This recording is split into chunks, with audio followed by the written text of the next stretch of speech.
Assalamualaikum warahmatullahi wabarakatuh. Al-Fatihah ila hadratin Nabi Mustafa Sayyidina wa Habibina wa Syafi'ina wa Maulana Muhammad wa ala alihi wa azwajihi wa dhurriyyatihi wa ahli baitihi wa jamil anbiya wal mursalin wa syuhada wa salihin wal ulama'il amilin ala hadhihi niyya wa kulli niyyatin salihah. Al-Fatihah. A'udzu billahi minasy syaithanir rajim. Bismillahirrahmanirrahim. Alhamdulillahi rabbil alamin. Ar-Rahmanir-Rahim. Maliki yaumiddin. Iyyaka na'budu wa iyyaka nasta'in. Ihdinas siratal mustaqim. Siratal ladzina an'amta 'alaihim غير المغضوب عليهم ولا الضالين آمين. اللهم صل وسلم وبارك عليه وعلى آله. اللهم صل على محمد يا ربي صل عليه وسلم. اللهم صل على محمد يا ربي صل عليه وسلم. أرجو الشفاعة من محمد لو كنت أرتكب المحرم. اللهم صل على محمد يا ربي صل عليه وسلم. من جوامل جاءنا محمد يوم الهوان به تهشم. اللهم صل على محمد يا ربي صل عليه وسلم. والنور جاء به محمد والحق بين إن تكلم. اللهم صل على محمد يا ربي صل عليه وسلم. أعلى السماء سماء محمد جبريل قال له تقدم. اللهم صل على محمد يا ربي صل عليه وسلم. والجند حين غزا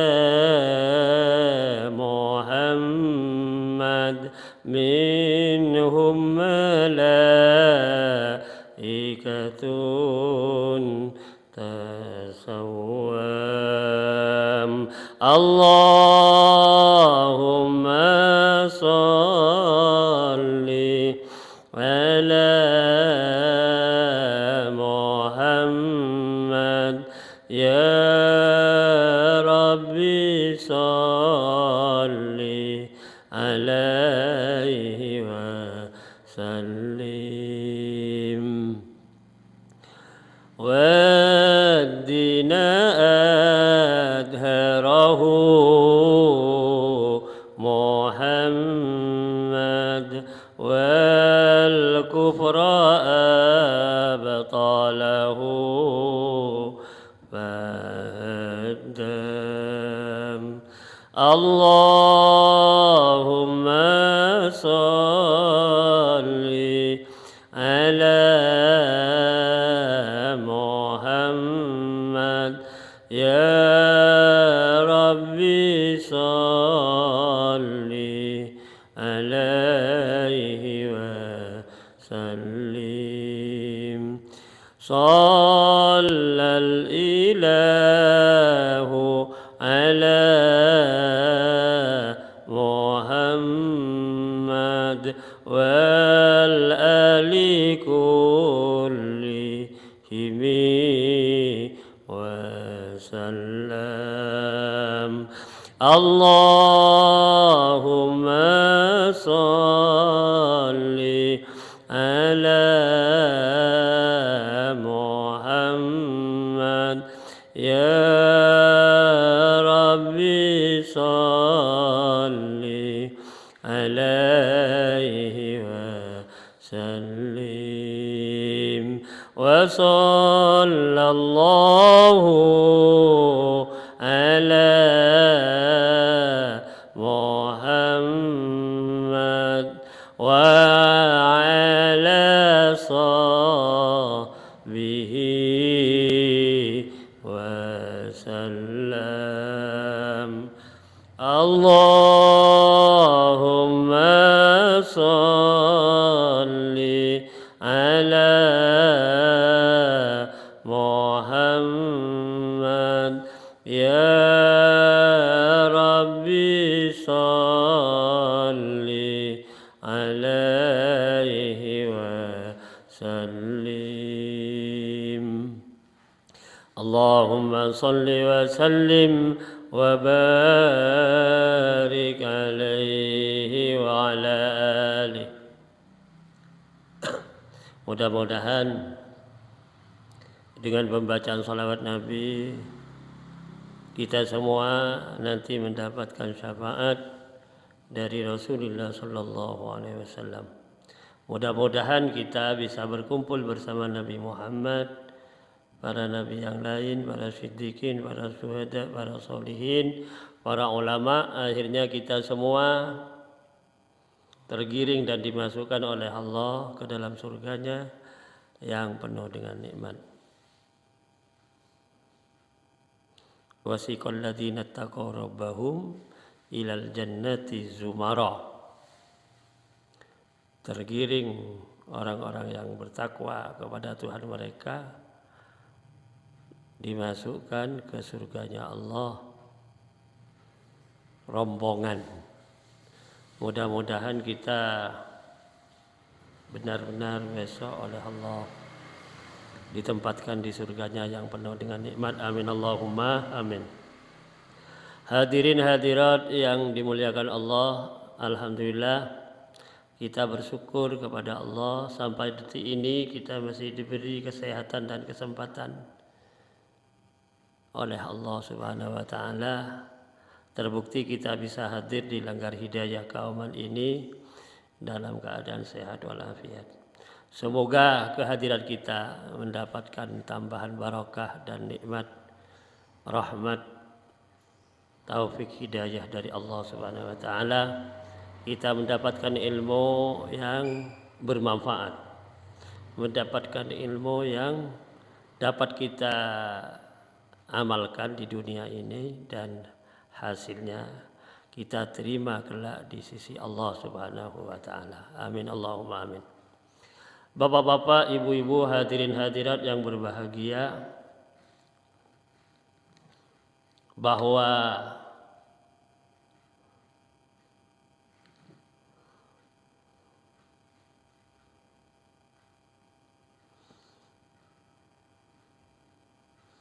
diri kita ini di sisi Allah Subhanahu wa taala yang sangat diutamakan ialah batin kita.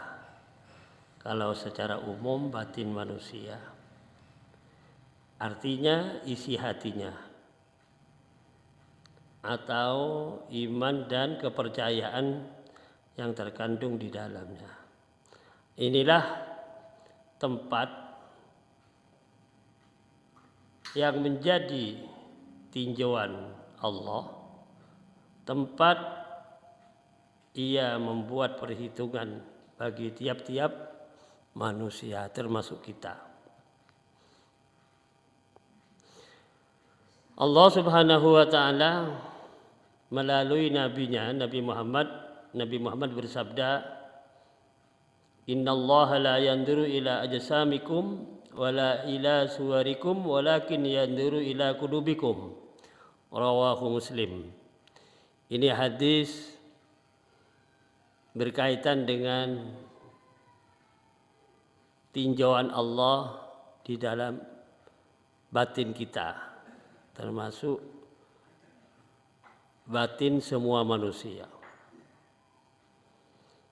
Yang artinya sesungguhnya Allah tidak melihat, tidak memandang badan kalian, jasad kalian, wala ila suwarikum, dan juga Allah tidak memandang, tidak memperhatikan rupa kalian, walakin yanzuru ila qulubikum,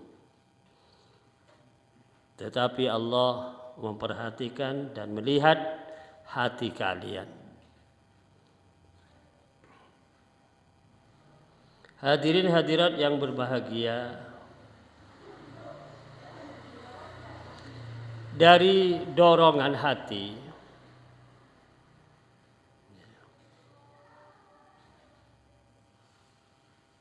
dan sinar iman yang ada pada diri batin kita, maka bergeraklah kita, bahkan siapa saja manusia hamba Allah yang iman, dengan dorongan hati dan sinar iman mereka bisa bergerak mengerjakan amal-amal kebaikan, amal-amal soleh,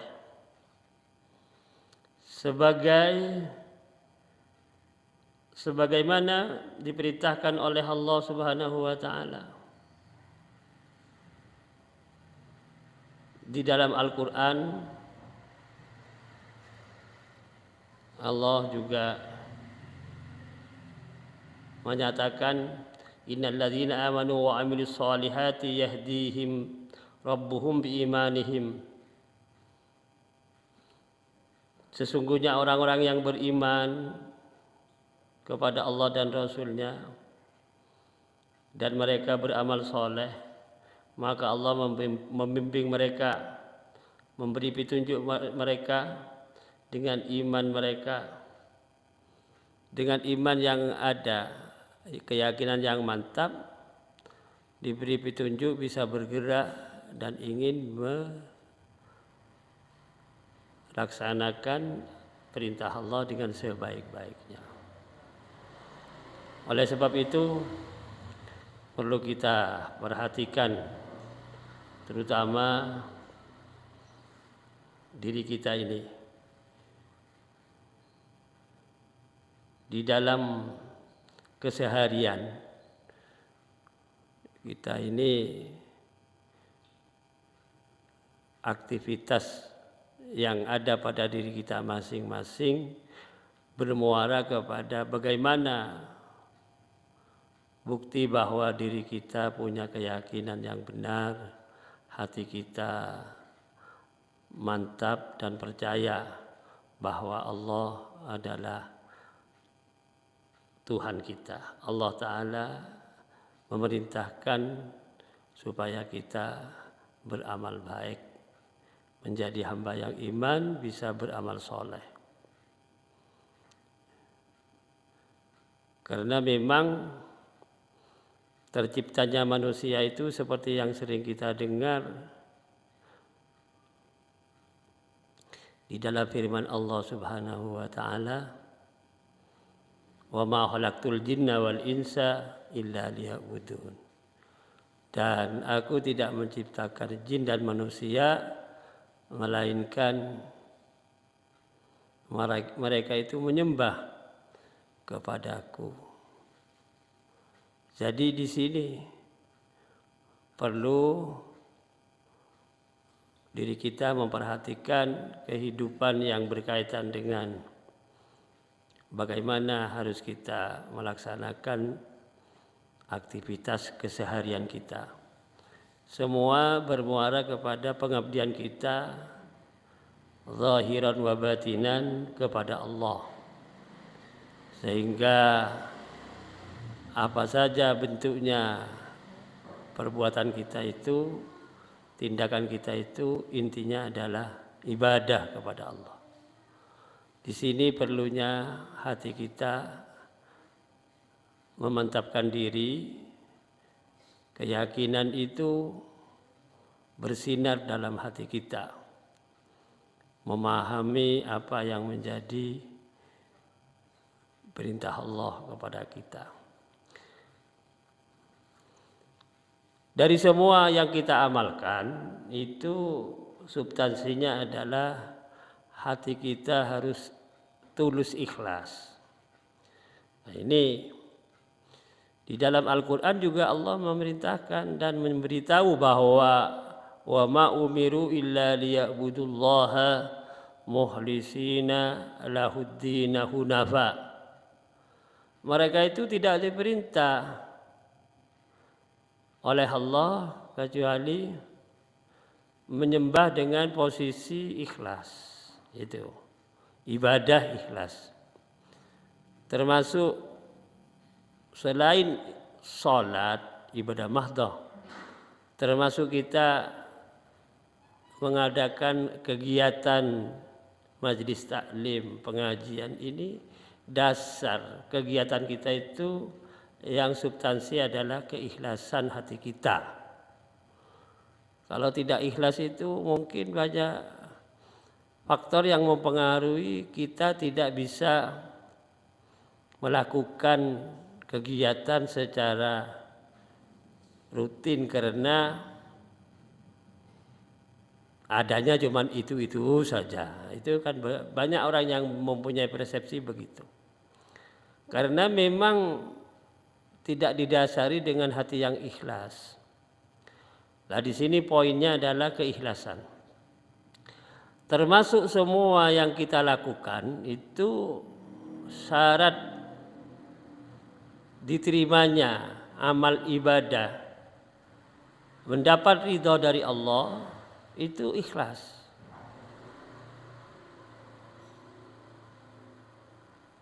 Keikhlasan ini adalah perilaku hati. Semua manusia punya hati. Berarti hatinya betul-betul beribadah atas keikhlasannya. Itu hati yang istilahnya berbicara.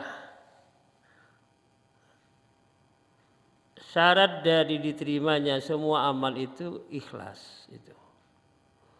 Sebab kalau tidak ikhlas sebaliknya berarti kan karena riya faktor X itu ya.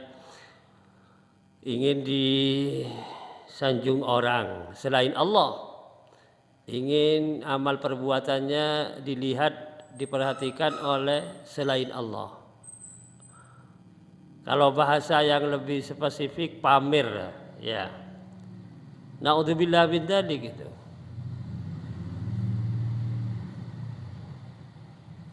Makanya tadi di awal saya sampaikan bahwa batin kita itu lebih substansial adalah hati kita menjadi tinjauan Allah. tempat di mana Allah mengadakan perhitungan di situ. Jadi faktor ikhlas inilah tidak ada yang tahu kecuali dirinya dengan Allah itu. Hadirin hadirat yang berbahagia, keikhlasan yang kita membiasakan di dalam beramal akan menimbulkan efek di aktivitas kita. Selain amal yang sudah dilakukan adalah ketawaduan kita itu. Tawadu itu adab asor. Adab asor. Adab asor itu tata keramanya bagus gitu ya. Saya baca tembang ini dari seorang pujangga ulama ya. Beliau mengatakan inna tawadu'a min hisalil muttaqi wa bihi taqiyu ilal ma'ali yartaqi wa minal ajaibi ajbu man huwa jahilun fi halihi ahwa sa'idu amir syaki amishaqi inna tawadu'a min khisalil muttaqi wa bihi taqiyu ilal ma'ali yartaqi wa minal ajaibi ajbu man huwa jahilun fi halihi ahwa sa'idu amishaqi.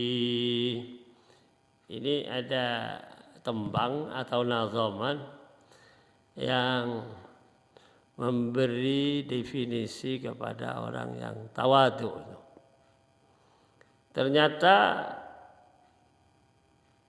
terjemahnya ini sesungguhnya adab asar, orang yang berakhlak baik, itu dari bagian sifatnya orang yang takwa. Adab asar itu bagian dari sifatnya orang yang takwa. Atau lebih konkretnya, orang yang takwa itu ada tanda tawadu itu. Ketawaduan itulah membuktikan bahwa yang bersangkutan adalah orang takwa itu. Minal muttaqin. Wa bihi taqiyum ilal ma'ali yartaqi. Dengan tawadu itu maka orang yang takwa itu menuju ke posisi yang tinggi, posisi duhur bahasanya, terhormat. Nah ini karena memang berkaitan erat dengan statusnya sebagai hamba yang takwa kepada Allah adalah adab asar itu. Tawadu, tata keramanya bagus itu ya. Bahkan tidak hanya mulia di mata manusia, terutama orang yang takwa itu diangkat derajatnya di sisi Allah menjadi orang yang terhormat karena memang kadarnya takwa itu hebat menurut Allah. Allah berfirman, inna akramakum indallahi atqakum. Sesungguhnya yang paling mulia di antara kalian di sisi Allah adalah kadar ketakwaan kalian itu. Nah, sementara orang yang adab asar itu bukti bahwa dirinya adalah orang yang takwa. Karena hatinya sudah ikhlas di dalam melaksanakan semua amal yang dilaksanakan, baik sifatnya yang akhirat, ukhrawi atau duniawi.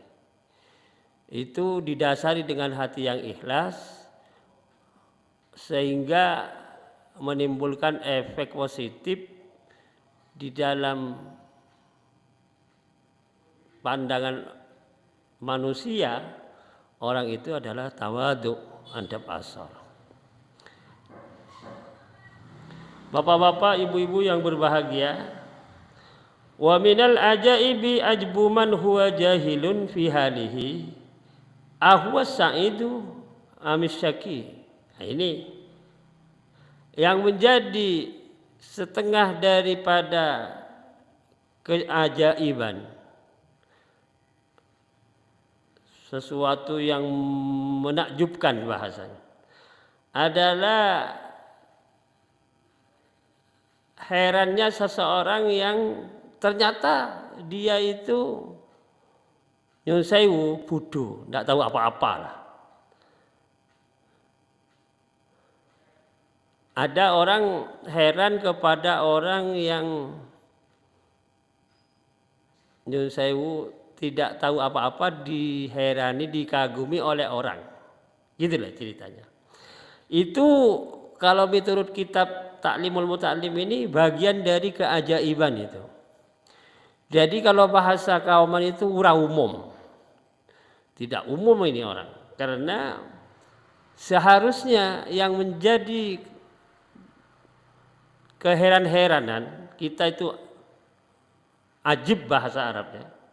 Kagum kepada orang yang takwa itu dan orang yang tawadhu tadi itu. Bukan kepada orang goblok. Di zaman akhir seperti sekarang kan justru masyarakat itu heran kepada orang yang goblok-goblok itu. Tapi kepada orang yang takwa, yang tawadhu tidak heran. Akhirnya di sini dikatakan padahal posisi dia menjadi orang bejo atau orang cilaka, kan gitu ya. Ini bagian daripada yang harus kita sadari sendiri, bahwa kita tidak perlu heran kepada orang yang tidak tahu apa-apa itu.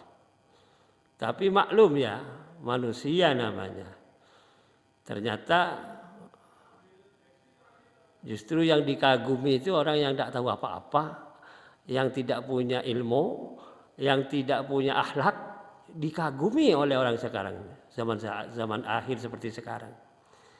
Nah, sementara orang yang adab asor, berilmu, berakhlak, tidak ada respon, malah justru dianggap katrok kalau bahasa sekarang, deso kan gitu ya.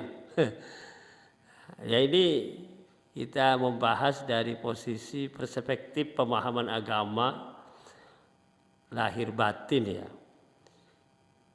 Perlu kita ketahui bahwa tinjauan yang paling strategis dari Allah itu hanya hati masing-masing kita. Ya ini. Dari hati yang baik itulah akan timbul tindakan-tindakan yang positif dalam menghadapi kehidupan di masyarakat, karena hatinya baik. Dia bergaul dengan masyarakat dengan baik, melakukan sesuatu di tengah-tengah masyarakat juga baik, karena memang hatinya orang yang ikhlas itu mempunyai sinar keyakinan yang benar. Tentu dia didasari dengan ilmu yang sudah merasuk mendarah daging, bahwa dirinya merasa kehidupan ini adalah yang menciptakan Allah, kan begitu. Awake dhewe hidup dihidupkan oleh Allah, bisa kesana kemari ditakdirkan oleh Allah, bisa berbuat seperti ini atas petunjuk dari Allah misalnya, dan seterusnya dan seterusnya. Akhirnya dia tindakannya itu sesuai dengan nilai-nilai agama yang positif. Bahkan dirinya tahu bahwa dalam melakukan dan melaksanakan perintah Allah itu atas petunjuk dari Nabi Muhammad. Nah, gitu. Nabi Muhammad diutus untuk menyempurnakan akhlak. Nabi Muhammad menjadi nabi dan rasul.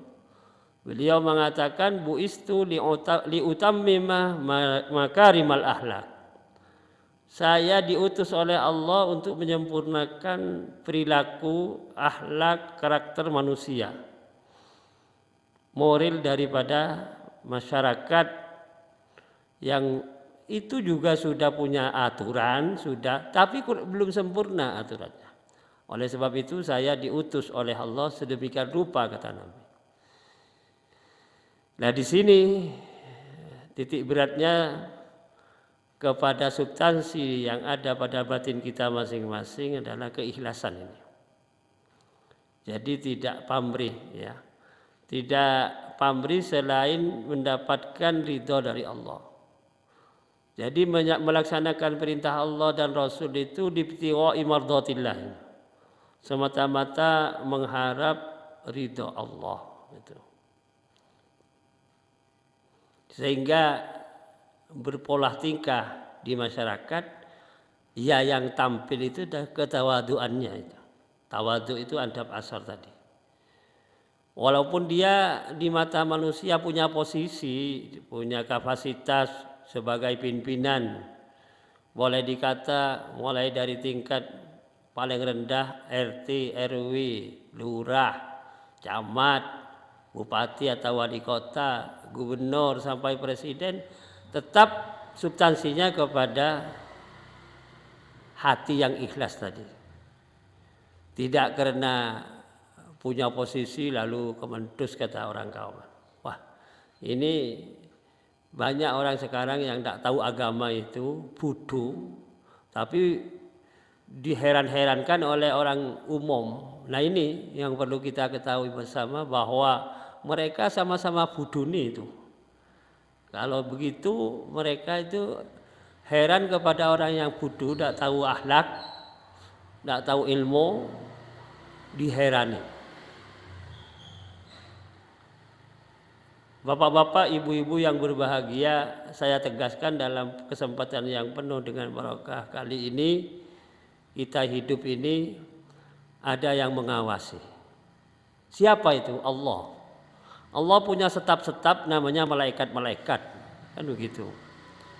Itu 24 jam tidak lepas dari pantauan malaikat yang ditugas oleh Allah untuk mendeteksi awake dhewe. Jadi kalau ini bisa kita pahami dengan sungguh-sungguh benar, keyakinan kita benar, maka kita akan berperilaku yang baik karena merasa ada yang ngawasi. Kenapa orang-orang berandal itu atau orang yang seenaknya sendiri dalam hidup? Karena dia tidak merasa dirinya diawasi oleh malaikat. Itu lebih konkretnya seperti itu. Bahkan hidupnya diselimuti dengan hawa nafsu. Jadi lepas daripada kontrolan yang ditugas oleh Allah para malaikat. Malah hidupnya merasa hidup sendiri. Nah ini jabatan sudah dianggap paling iya. Orang sekarang kan begitu. Padahal jabatan seperti apapun kelasnya, di sisi Allah itu tidak ada artinya. Karena apa? Semua itu kembali kepada status dirinya sendiri. Yang punya nilai tinggi ketakwaan itu. Selain itu tidak ada.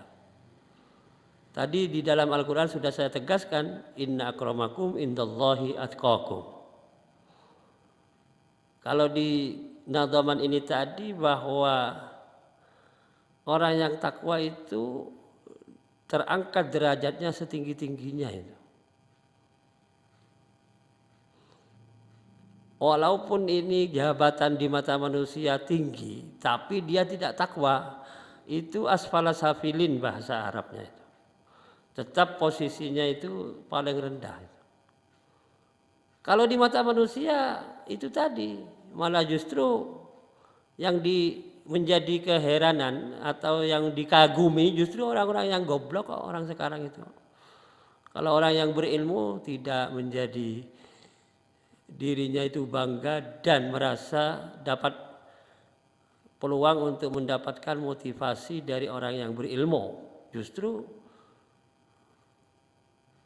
yang dia merasa hebat karena dia sudah punya kapasitas di mata manusia, posisinya, jabatannya, lalu dia bangga gitu. Bahkan wa minal ajaibi ajbuman huwa jahilun tadi. Saya membawa nadhaman ini untuk mengkorek diri sendiri karena selama ini awake dhewe itu justru dihapusi hawa nafsu itu. Nah ini lebih-lebih hidup di tengah-tengah kota. Wah ini sudah lain ceritanya itu. Bukan berarti nyepeleki hidup di desa, tapi memang lebih tenang dan lebih kondusif suasananya. Memang hidup kita itu di pedalaman desa. Kalau mau konsentrasi kepada Allah lebih fokus. Amma di kota ini naudzubillah min dzalik. Ini kalau tidak punya penangkal yang hebat, wah susah sekali hidup di kota itu. Lebih-lebih faktor lingkungan, keseharian yang ada di mata kita itu cuma urusan dunia semata, tidak ada lagi. Nah, saya menyampaikan ini bukan terus anti dunia, bukan, cuman kadang-kadang awake dhewe ini lupa akhirat karena sibuk dengan urusan dunia tadi. Oleh sebab itulah saya membawa judul pada malam ini adalah keikhlasan. Di sini yang perlu ditekankan bagi kita bagaimana hati itu bisa semeleh, punya hati yang mantap, lalu di dalam melakukan perintah Allah baik yang vertikal maupun horizontal itu didasari dengan hati yang ikhlas. Inilah gambaran sekilas bapak-bapak dan ibu-ibu yang berbahagia. Mari kita tutup dengan bacaan Maulaya sholli wa sallim daiman abada ala habibika khairil khalqi kullihim huwal habibul ladzi turja syafa'atuhu likulli hawli minal ahwali muqtahimi ya rabbi bil mustafa balligh maqasidana waghfir lana ma madha ya wasi'al karami rabbana atina fid dunya hasanah wa fil akhirati hasanah wa qina adzabannar walhamdulillahi rabbil alamin wassalamualaikum warahmatullahi wabarakatuh.